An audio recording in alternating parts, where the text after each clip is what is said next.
大言不惭，当杀！好。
Oke, assalamualaikum, halo para pemakan segala, gimana semua kabarnya? Kembali lagi bersama saya Zen, yang pastinya akan selalu istiqomah dalam stalking uti-uti Indonesia Nusantara tercinta.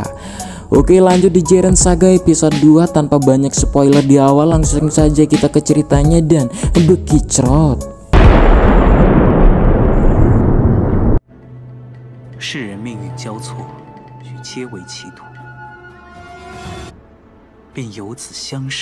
Dan hingga saat Xuanqi dan mereka sudah saling berhadapan, Xuanqi menanyai Mushan, siapa kau dan jangan menghalang-halangi dirinya untuk membunuh para penjahat.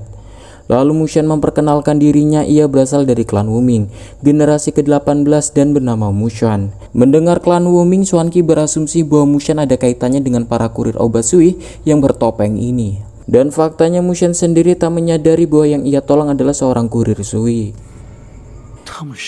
Dirasa tak ada waktu untuk berdialog, Xuanqi langsung menyerang para kurir.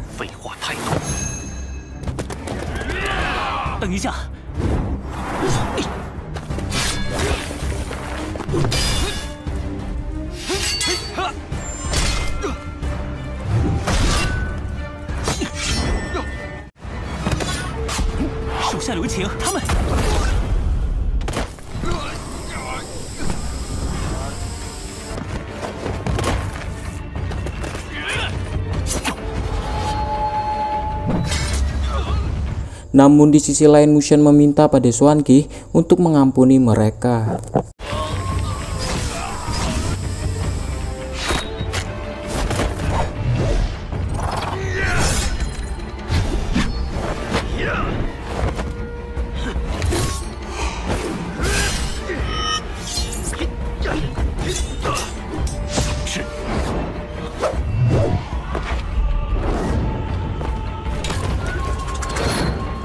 Dan tiba-tiba Mushan menangkis serangan pedang Xuanqi yang hampir mengenai kurir itu.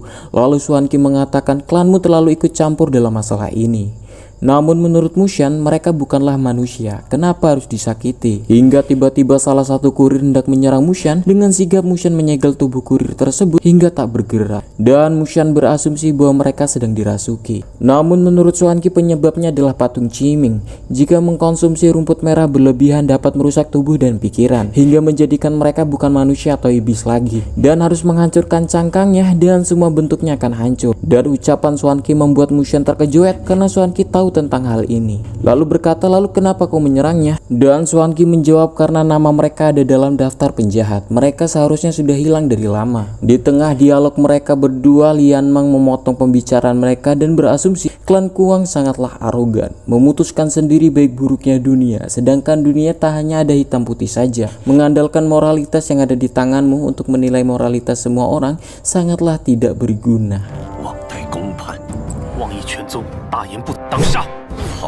Merasa tersinggung klan Kuangnya diragukan, Xuanqi menantang Nian Mang. Lalu dengan sombongnya Nian Mang menjawab, mari kita lihat apa kau bisa membunuhku.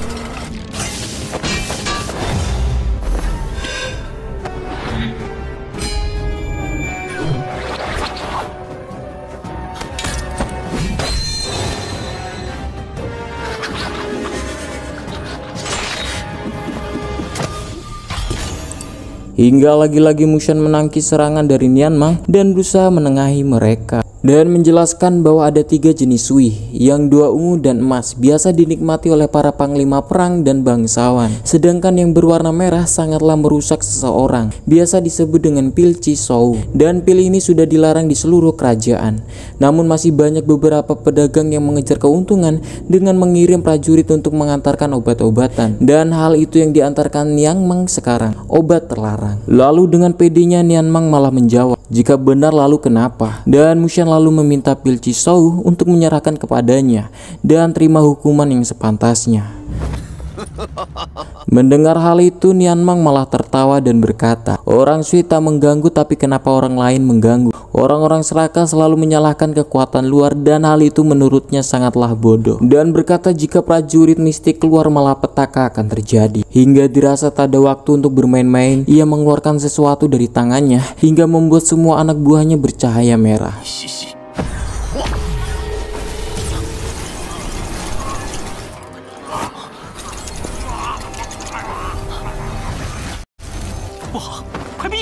Dan Mushan meminta Xuan Qi untuk cepat menyingkir, hingga pada akhirnya tempat itu diselimuti asap merah yang beracun.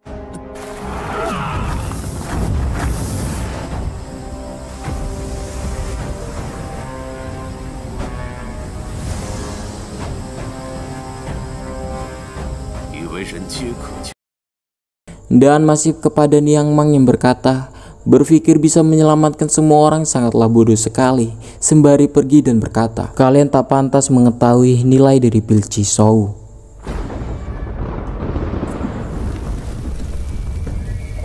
Shin berpindah ke gerbang Zhengyu saat Ling Ying menanyakan roh Xinhu yang berada pada biju rubah api. Ia menanyakan identitas Xinhu yang sebenarnya, apakah kau dari negara Qingqiu, tapi kau juga menjadi prajurit negara Qingyu. Namun roh Xinhu kesal karena mengungkit tentang negara Qingqiu karena itu sudah lama menjadi tanah reruntuhan, dan ia lebih memilih menjadi prajurit daripada dibinasakan. Lalu Ling Ying menjawab, jika seperti itu lalu apa identitas aslimu sebenarnya? Namun dalam tubuh rubah api sudah berganti roh menjadi Fanning yang menanyakan apakah kau masih mengenal suaraku?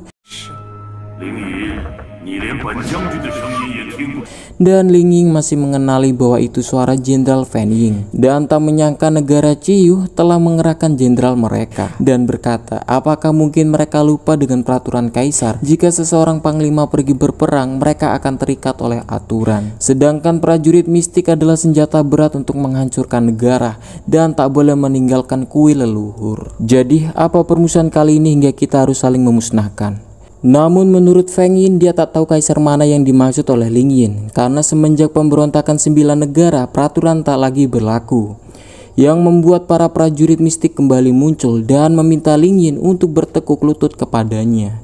Namun Ling Yin mengatakan bahwa negara Kuayu yang ia pimpin adalah negara yang terkuat di barat daya, jadi jangan berpikir kami tak punya prajurit mistik.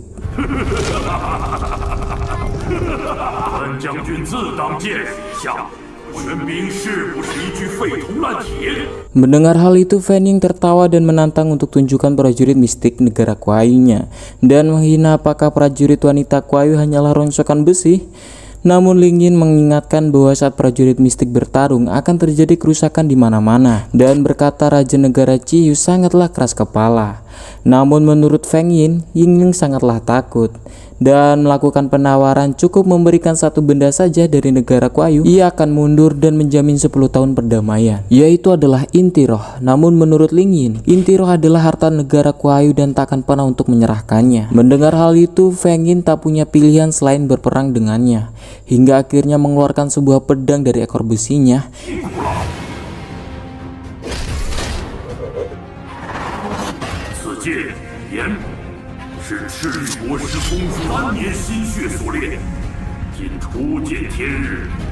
Itu adalah pedang Yamin yang dibuat selama 3 tahun oleh master penempa dari negara Qiyu, dan pasti akan jauh lebih menyenangkan jika mencoba pedang ini padanya. Lalu dengan senang hati Ling Ying akan meladeninya hingga ia terbang ke langit serta memanggil prajurit yang bernama Kuru, prajurit mistik Kuayu.